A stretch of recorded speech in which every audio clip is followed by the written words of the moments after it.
Aimé Césaire est mort. Cette nouvelle plonge la Martinique dans une immense tristesse. Une perte qui sera ressentie par tous ceux qui, de par le monde, étaient attachés aux derniers survivants de la négritude. Le maire honoraire de Fort-de-France, le poète, mais aussi le prophète qu'il était en politique, comme en littérature, s'en est allé. Une vie d'homme et de combat que nous résume Serge Billet. Il se faisait rare ces derniers mois. Quelques apparitions ici et là. Photos avec l'équipe de France pour le match contre le Costa Rica. Participation au congrès du PPM. Échange avec l'acteur américain Danny Glover. Ou encore déplacement à Basse-Pointe pour l'hommage de sa commune natale au plus illustre de ses fils. En 1933, Aimé Césaire incarnait à lui seul la Martinique qu'il a pendant près d'un siècle habité, façonné et représenté en tant que maire, président du conseil régional et député. Une carrière politique extraordinairement longue qui va de 1945 à 2001. Elle aura été marquée par son combat pour la départementalisation et l'essor de la ville de Fort-de-France, où il se préoccupera des plus pauvres. Une carrière également poétique et littéraire, marquée du sceau de la négritude, le concept qu'il invente avant-guerre avec Léopold Sédar Senghor et Léon Gontran Damas. Cahier d'un retour au pays natal, une saison au Congo, la tragédie du roi Christophe, son œuvre déborde la Martinique et l'impose comme l'un des plus grands écrivains de langue française de notre temps.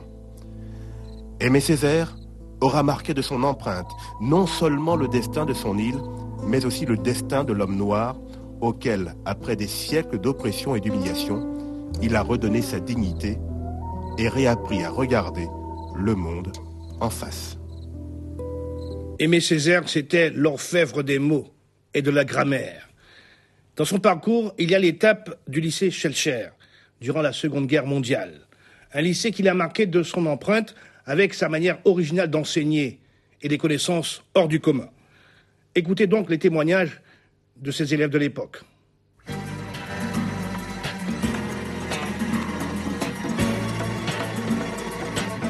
La tendre image du bonheur, les retrouvailles en mars 2001 entre Aimé Césaire et ses anciens élèves du lycée Schellcher, émotion sur tous les visages.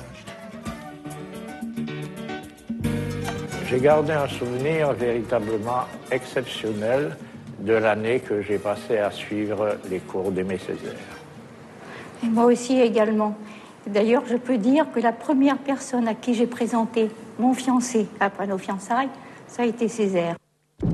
C'est en octobre 1939, quelques semaines après le déclenchement de la Seconde Guerre mondiale, qu'Aimé Césaire, tout juste revenu de Paris, fait sa première entrée scolaire au lycée Schellcher comme professeur de lettres.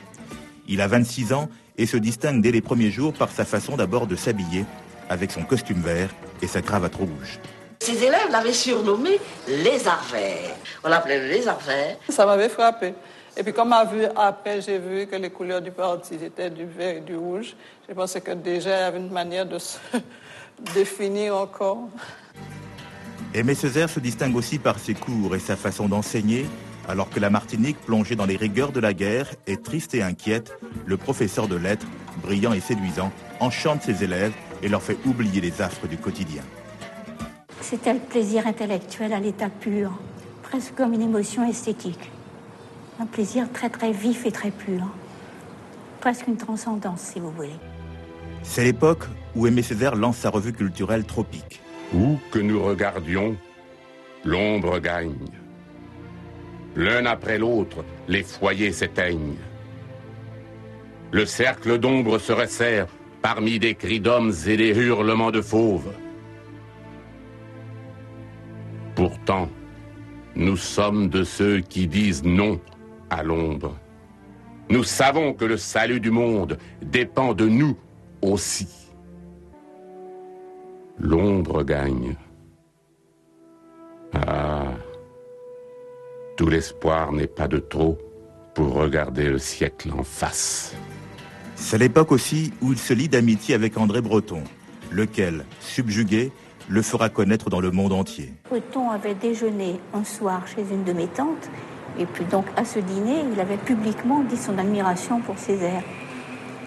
En disant même ce que Césaire d'ailleurs avait assez mal pris, disant ce Français de l'étranger qui parle le français mieux que tous les autres Français. À la fin de la guerre, Aimé Césaire, vainqueur des élections municipales puis législatives, abandonne les bancs du lycée pour ceux de la politique. Un déchirement pour le professeur de lettres, mais un nouveau défi pour le maire et député. Aimé Césaire a sculpté l'évolution de la Martinique. Les paroles, les gestes, les silences d'Aimé Césaire ont orchestré la vie quotidienne des Martiniquais. L'homme a aussi joué un rôle considérable dans le monde entier. Césaire aura passé 56 ans de sa vie à la tête de la mairie de Fort-de-France, maire, mais aussi député et même un temps président du conseil régional. C'était le 6 mars 2001, les adieux d'Aimé Césaire à la politique. Il assiste ému à son dernier conseil municipal après un demi-siècle passé à la tête de la mairie. La politique, Césaire y est venu par hasard. Il est élu maire de Fort-de-France en mai 1945, puis député 6 mois plus tard, sous l'étiquette communiste. J'avoue que lorsque, avec Pierre Aliquer, j'ai accepté de patronner cette liste, à mon avis, c'était dans mon esprit, à cette époque-là, je n'ai pas du tout eu le sentiment qu'une carrière politique commençait à ce moment-là. J'ai donné mon accord et ma signature, c'était un petit peu un geste de solidarité. J'accepte de figurer sur une liste, mais je n'avais jamais eu l'impression qu'on allait vraiment être élu. 1946, c'est la loi sur la départementalisation. Aimé Césaire obtient un vote unanime de l'Assemblée nationale, malgré les réticences du gouvernement. Les gens pensaient que, en devenant un département français, eh bien, c'était non pas la transformation, non pas l'assimilation, mais ce qui se recherchait confusément, c'était la suppression du régime colonial, la fin du pouvoir dictatorial des gouverneurs, la fin de la discrimination raciale. 1956, c'est la rupture douloureuse avec le Parti communiste et la création 2 ans plus tard du PPM avec comme mot d'ordre l'autonomie. J'ai toujours pensé, moi, qu'entre la doctrine affreusement appelée assimilation, qui est devenue la départementalisation, et puis l'indépendance, il y avait quelque chose d'autre. Constamment réélu, Césaire affronte sur fond de grève et de grogne sociale Michel Renard en 1978. Une campagne législative houleuse qui se solde par la mort d'un colleur d'affiches dans le camp d'en face. Un homme est tombé hier soir. Il est tombé dans un combat douteux, pour une cause douteuse. Mais c'était un Martiniquais. À ce double titre, je m'incline devant sa dépouille et présente à sa famille mes très sincères condoléances. Papa Césaire, pour les habitants de Volga, à qui il a donné un toit, du travail et un avenir. Architecte d'une ville autrefois marécageuse, Césaire est incontournable. Passage obligé pour tous les présidents de la République, en visite à la Martinique, du général de Gaulle à François Mitterrand, en passant par Jacques Chirac. Seule exception, Valéry Giscard d'Estaing, attendu à la mairie par une foule immense, mais qui ne viendra pas, officiellement, pour des raisons de sécurité. Nous avons l'habitude des combats de coq. Je suis au regret de dire que ce soir, il y a eu quelqu'un qui a fait forfait.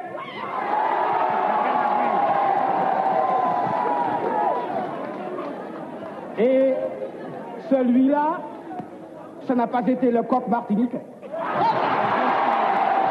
En 1981, avec l'élection de François Mitterrand, le PPM lance son fameux moratoire, un moratoire qui sera levé 14 ans plus tard. Un moratoire se constate. Et nous avons constaté à un certain moment que les questions de statut, les questions de l'intégration, de l'assimilation n'intéressaient plus le peuple martiniquais. Le peuple martiniquais en avait assez.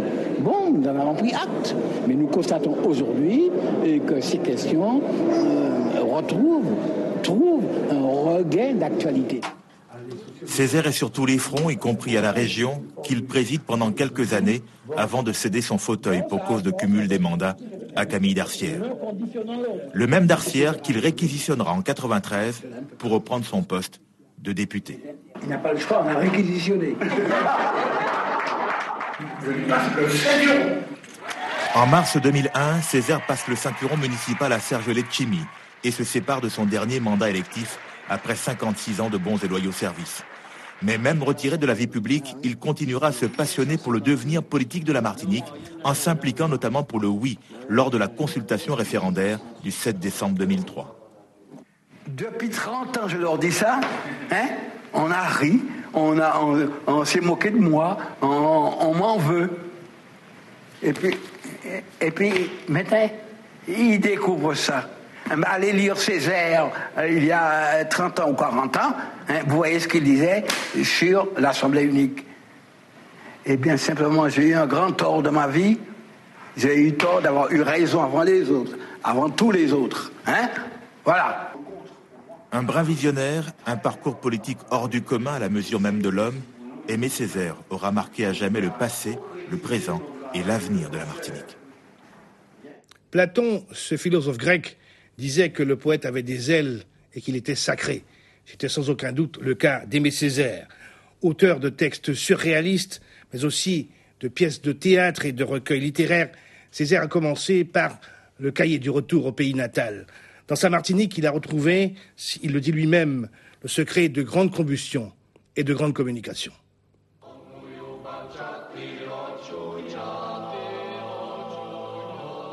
C'est en Yougoslavie, chez son ami Petar Guberina, où Aimé Césaire passe ses vacances durant l'été 1935, qu'est né le cahier d'un retour au pays natal. La première nuit, il n'a pas tout à fait bien dormi. Et puis au réveil, il a ouvert les fenêtres, il a vu la mer devant lui. Et je vois juste en face de moi une île. Je dis, comment s'appelle cette île? Martinska en croate, et cela veut dire la Martinique en français. Martinska. Ça a été un choc pour moi. J'ai dit, mais si on traduit en français, ça signifie Martinique. Il m'a dit, est-ce que tu as des papiers? J'ai dit, je n'ai pas de papier, j'ai seulement un cahier. Ah, il dit, ça va très bien le cahier. Et est-ce que tu as un stylo? Non, j'ai seulement un crayon. Bon, un crayon. Et c'est ainsi que j'ai écrit en Yougoslavie, avec Martinska de ma perspective, j'ai écrit plusieurs pages du cahier de retour au pays natal. Ça va déclencher quelque chose en moi. Partir, comme il y a des hommes hyènes et des hommes panthères. Je serai un homme juif, un homme cafre, un homme hindou de Calcutta, un homme de Harlem qui ne vote pas, l'homme famine, l'homme insulte, l'homme torture. On pouvait à n'importe quel moment le saisir, le rouer de coups, le tuer, parfaitement le tuer, sans avoir de compte à rendre à personne, sans avoir d'excuses à présenter à personne.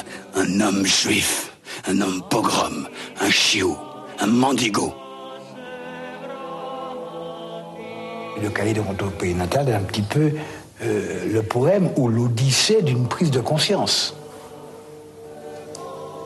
D'une identité, c'est sûr, d'une identité réconciliée avec l'universel. Pour être universel, il fallait commencer par nier que l'on est nègre. Au contraire, je me disais, plus on est nègre, plus on sera universel. Le cahier, cri de la négritude debout, chant de révolte d'un homme en quête de son identité, est publié dans différentes revues à Paris et à New York, puis en version espagnole pour sa première édition mondiale, illustrée par le peintre cubain Wilfredo Lam. L'édition française sort en 1939. Il n'y a pas à dire. C'était un bon nègre. Les Blancs disent que c'était un bon nègre. Le texte n'a depuis cessé de susciter un immense intérêt. On le joue partout, comme ici à Avignon, et évidemment aussi à Fort-de-France. Ce que nous vous haïssons, vous et votre raison. Nous nous réclamons de la démence précoce, de la folie flambante, du cannibalisme tenace. Un texte que s'approprient même les enfants, à l'image de ces élèves de CM1 et CM2 de l'école de Debriand, qui en feront un CD. Et voici ceux qui ne se consolent point de n'être pas faits à la ressemblance de Dieu, mais du diable, ceux qui considèrent que l'on est nègre comme commis de seconde classe. L'œuvre d'Aimé Césaire a, le moins qu'on puisse dire, fait école. Vous l'avez entendu, plus on est nègre, plus on sera universel. Le nom d'Aimé Césaire restera à tout jamais attaché à une idée qui va bouleverser le monde noir, ses rapports avec lui-même et avec les autres mondes. Il s'agit du concept de négritude, un concept qu'il a inventé avec ses deux complices qui étaient Léopold Sédar Senghor et Léon Gontran Damas. À une époque où les Noirs étaient marginalisés, méprisés, la négritude leur a permis de relever la tête, de prendre conscience et de valoriser leur identité. La négritude a répondu à une recherche de l'identité. La négritude, c'était pour nous avant tout remonter aux sources, et comprendre, nous comprendre nous-mêmes. Nous ne pouvons pas nous comprendre nous-mêmes si nous ne nous situons pas dans le grand courant de la pensée africaine. Et voilà comment est née à Paris dans les années 30 la négritude dans la tête d'Aimé Césaire, le Martiniquais, Léopold Sédar Senghor, le Sénégalais, et Léon Gontran Damas, le Guyanais. Un mouvement d'affirmation de l'identité noire qui était jusque-là ridiculisé ou nié. C'est Senghor qui en a eu, semble-t-il, l'idée le premier, mais c'est Césaire qui a inventé le mot négritude. Les deux hommes n'avaient pas toujours de ce concept la même conception, mais sur le fond, ils se rejoignaient totalement. Il s'agit bien de la même négritude, mais il est tout à fait évident que la négritude d'un Antillais à la reconquête de son être ne peut pas être exactement la négritude d'un Africain enraciné dans son être et qui n'a jamais douté de son être. C'est deux choses différentes. Le duo Césaire-Senghor a occulté le rôle pourtant essentiel et complémentaire joué par le troisième homme de la négritude, Léon Gontran Damas. C'était l'antidogme, Damas. Mais je ne sais pas ce que c'était que la négritude pour lui, mais il la vivait tout simplement. La négritude, c'était lui. La négritude, une réappropriation du passé qui passera chez Césaire, Senghor et Damas par une production littéraire abondante et militante. Le plus beau poème de l'école de la négritude, c'est encore Cahier d'un retour au pays natal de Césaire. Parce que sa poésie renferme en symbiose les trois qualités de la poésie nègre, les images analogiques, la mélodie et le rythme. La négritude déborde rapidement le cercle parisien des intellectuels noirs et se répand aux Antilles-Guyane, en Afrique et aux États-Unis, où un congrès lui est consacré à Miami. La négritude fait référence à des groupes humains qui ont subi les pires violences de l'histoire, des groupes qui ont souffert et souvent souffrent encore d'être marginalisés, insultés et opprimés. Après Damas, parti en 1978, Senghor en 2001, Césaire était le dernier survivant des pères fondateurs de la négritude, cette invention géniale qui aura à tout jamais contribué au redressement de l'homme et de la femme noire. Aimé Césaire vient de rejoindre donc son ami de toujours, Léopold Sédar Senghor. C'est avec lui, comme vous l'avez constaté, qu'il a pensé la négritude en compagnie de Léon Gontran Damas. Il a découvert en Senghor une autre partie de lui-même, en rencontrant le poète sénégalais, futur président de la République du Sénégal. Ils se sont l'un comme l'autre engagés dans le combat pour la décolonisation. C'est le Côte d'Ivoire, c'est le faute lui-même qui me l'est, en personne. Entre un collier de chef et des masques rares, Aimé Césaire avait fait de sa maison un véritable petit musée africain. L'Afrique qu'il a découvert paradoxalement à Paris en rencontrant Senghor dans les années 30. En découvrant l'Afrique, je me découvrais moi-même et à travers l'Afrique, je découvrais la Martinique. À l'indépendance du Sénégal, Léopold Sédar Senghor, devenu chef d'État, organise à Dakar le premier festival mondial des arts nègres, dont Césaire est le vice-président. 10 ans plus tard, en février 1976, c'est au tour de l'ami africain de venir en Martinique, visite symbolique et historique, l'occasion pour Aimé Césaire de fustiger les détracteurs de la négritude. Seules les âmes basses peuvent en parler bassement. Césaire et Senghor ont l'un comme l'autre participé au combat pour la décolonisation, En 1958, lorsque Sékou Touré dit non à la France, Césaire salue en lui un libérateur et se précipite en Guinée. Afrique, tu n'as pas peur, tu combats, tu sais mieux que tu n'as jamais su. Tu regardes, les yeux dans les yeux des gouverneurs de proie, des banquiers périssables. Belle sous l'insulte, Afrique est grande de ta haute conscience, et si certain le jour, quand au souffle des hommes les meilleurs aura disparu la tsetse colonialiste. L'Afrique encore, lorsqu'en ouverture du festival de Fort-de-France en 1990, Aimé Césaire plaide pour la libération de Nelson Mandela. Et il y a Mandela. Césaire était en retour très aimé en Afrique, comme ici à Bamako où avait été organisé en 2003 un hommage pour son anniversaire. Aimé Césaire et Bamako par devoir de mémoire pour les liens douloureux qui existent entre l'Afrique et les Amériques à travers l'esclavage. Aimé Césaire parti, c'est une immense bibliothèque martiniquaise et africaine qui s'éteint. La disparition de Césaire a également touché Haïti, un peuple ami. Césaire a toujours eu une pensée pour ce pays-là, à qui, disait-il, nous devons la liberté. Haïti, la première république noire. Aimé Césaire et Haïti, c'est d'abord la tragédie du roi Christophe, l'ancien esclave devenu monarque, mais qui échoue à conduire son peuple vers la lumière.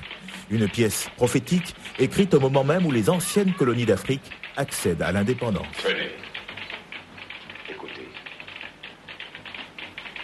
Quelque part dans la nuit, ne t'entends pas. Quelque part dans la nuit, mon peuple danse. Mais c'est tous les jours comme ça. Tous les soirs. L'oslo est dans le buisson. Le rôdeur à nos portes. Le chasseur d'hommes à l'affût. Avec son fusil, son filet, sa muselière. Le piège est prêt. Le crime de nos persécuteurs nous cerne les talons. Et mon peuple danse. Je suis haïtien. Et la tragédie du roi Christophe, c'est très près des Haïtiens, on vous assure. On a l'impression que Césaire est un Haïtien à ce moment-là. La tragédie du roi Christophe, Aimé Césaire en a eu l'idée lors d'un séjour en 1944 à Port-au-Prince. Il y restera 6 mois, donnant des conférences qui auront un grand retentissement auprès des intellectuels haïtiens. Il ouvrait pour nous plusieurs articulations. D'abord, une articulation à la poésie, une articulation à l'histoire, et à l'histoire de notre propre pays, et une articulation à l'anthropologie, avec la notion de négritude et de négritude debout. Haïti encore, avec l'escale en juillet 91 de Jean-Bertrand Aristide à la Martinique, tête à tête, dès sa descente d'avion, avec Aimé Césaire. Quand on a les mêmes racines que les élèves, il y a un langage qui nous permet de nous comprendre et de communier certainement aux dimensions des valeurs transcendantales. Haïti toujours, lorsqu'à la mort de Toto Bicinte, Aimé Césaire et le conseil municipal de Fort-de-France immortalisent la célèbre comédienne. Donner le nom de Toto Bicinte à une place de Fort-de-France. Bravo! Aimé Césaire n'a cessé de rappeler que c'est en Haïti que la négritude s'est mise debout pour la première fois et que les Haïtiens ont conquis leur liberté, pas seulement pour eux, mais pour nous tous. Un combat auquel il a consacré une autre de ses œuvres, Toussaint l'ouverture. J'ai été frappé par le fait que même en Haïti, je me suis aperçu que l'unanimité n'était pas du tout faite autour de Toussaint l'ouverture. On parlait de Dessalines, on parlait de Christophe, mais on a oublié cet homme qui a été le précurseur. Tout le mouvement est né de lui, c'était Toussaint l'ouverture. Et c'est pourquoi j'ai voulu d'ailleurs lui rendre hommage. La disparition d'Aimé Césaire a plongé Haïti dans la tristesse, Haïti qui perd un ami. Aimé Césaire avait une relation particulière et unique avec la Martinique. Il a incarné tout au long de sa vie, de ses écrits, de son combat politique, les aspirations de sa population pour plus de droits, plus de respect, plus de dignité et d'égalité. C'était un intellectuel populaire. Je vous aime beaucoup. J'avais des enfants qui mouraient de faim. Grâce à vous, papa. Toute la popularité d'Aimé Césaire dans cette scène, nous sommes en 88 à Volga-Plage. Une femme témoigne de sa reconnaissance au maire de Fort-de-France qui l'a aidé autrefois à faire vivre sa famille. Vous êtes mon père, mon vrai père. Vous m'avez fait du bien. Aimé Césaire était populaire parce qu'il aimait tout simplement les gens et qu'il a beaucoup fait pour le petit peuple, comme il disait lui-même. Ce même petit peuple qui lui sera en retour dévoué à chaque élection. Voici Madame Luce Moreau, la doyenne de la rive droite Levassor. Monsieur Césaire, vous parlez de personne qui tient Monsieur Césaire du monde. Rien. Vous parlez de personne, parler, il parle du monde, qui sont question du monde. Je vais regarder dans le jeu. Moi-même qui l'a m'appelle demain, je vais roche. Moi, je ne vais pas payer, je vais roche. Il m'a demandé pour que je vais roche, je ne vais pas payer le monde. Je vais roche, galage, je vais 20, 18, je vais roche. Je vais mettre des scores contre toi, tu vas pas parler de je vais roche. C'est un pays, moi. L'on prend, oui, l'on compte lui. Aimé Césaire était également populaire parce qu'il incarnait d'une certaine façon la Martinique. En 1946, quand il rentre de Paris, après avoir fait voter la loi sur la départementalisation, c'est l'euphorie. Quand Césaire est revenu ici, il a tenu un meeting. Je ne sais pas moi, la Martinique, la moitié, on peut dire la Martinique entière. Tous ceux qui pouvaient se déplacer étaient là. Hein. J'ai assumé la condition martiniquaise. J'ai assumé le peuple martiniquais avec ses souffrances, que je connais bien, avec ses espérances que j'ai partagées, avec ses aspirations et même avec ses contradictions. Mais vous êtes bien tranchant. En 50 ans de vie publique, et même après, le bureau d'Aimé Césaire n'a jamais désempli. Il recevait le tout venant. Monsieur, je suis très fâché avec lui parce que moi, il m'a demandé est-ce que ça parlait créole. Moi, ce qu'il m'a demandé, lui. Alors, depuis, il ne me parle que créole. Mais oui. Et moi, vous connaissez que créole pas toujours de bonne qualité. Il n'y a pas que mot français, anglais. Hein? Créole moins francisé, alors. Ah, mon cas trouvé, oui. Si Césaire rime avec populaire, il rime aussi avec solitaire. L'homme savait se retirer et se retrancher derrière sa timidité. Je crois en mon peuple. Je crois, je suis comme tout le monde, très irrité par beaucoup de comportements, parfois je dis de l'injustice, parfois je dis que c'est de l'ingratitude, mais peu importe. Vraiment, je crois finalement à la victoire des peuples.